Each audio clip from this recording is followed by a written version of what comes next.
Alors, les eaux de ballast, en fait, c'est ce qui permet aux navires de stabiliser euh, leur chargement, contrebalancer le chargement en fait, à bord des navires. C'est-à-dire que quand ils vont charger ou décharger leur cargaison, ils vont prendre en contrepartie de l'eau de mer à bord d'énormes réservoirs dans les coques des navires pour contrebalancer le chargement et donc assurer la sécurité des navires et leur stabilité. La problématique en fait, qui est liée à la gestion des eaux de ballast, ça va être la problématique du transfert des espèces invasives. Parce que quand les navires vont prendre de l'eau de mer dans les eaux de ballast, ils vont prendre aussi les espèces qui vivent dans l'eau de mer tout simplement. Ce qui va se produire ensuite, c'est que ces espèces qui vivent dans un certain milieu environnemental, lié à la salinité, à la température de l'eau de mer par exemple, ne peuvent pas franchir certaines barrières environnementales naturelles et aller dans des nouveaux milieux. Et là, les navires vont permettre de franchir ces barrières naturelles.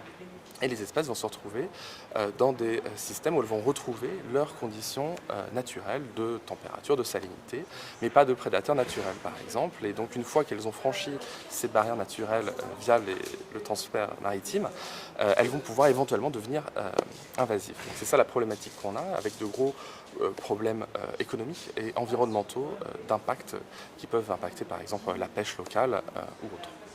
Alors la solution principale, c'est l'instrument international qui a été préparé par l'Organisation maritime internationale, qui est donc la Convention sur la gestion des eaux de ballast, qui a été ratifiée maintenant par 54 États membres et qui va entrer en vigueur en septembre de cette année, en septembre 2017. Elle permet de donner les moyens aux États et au secteur privé de mettre en place des solutions pratiques pour lutter contre ces transfert d'espèces invasives, notamment l'installation de systèmes à bord des navires pour traiter les eaux de ballast et donc éradiquer les espèces invasives.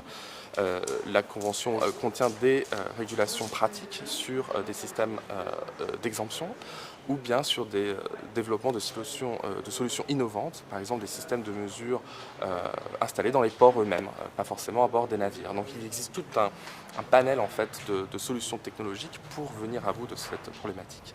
Et bien sûr là on est lié au séminaire sur la Méditerranée et la mise en place de cette convention internationale par les États membres est bien sûr primordiale et la coopération régionale est extrêmement importante pour avoir une harmonisation de cet instrument au niveau non seulement international mais aussi régional pour le secteur maritime en Méditerranée, pour être sûr de pouvoir lutter contre cette problématique environnementale.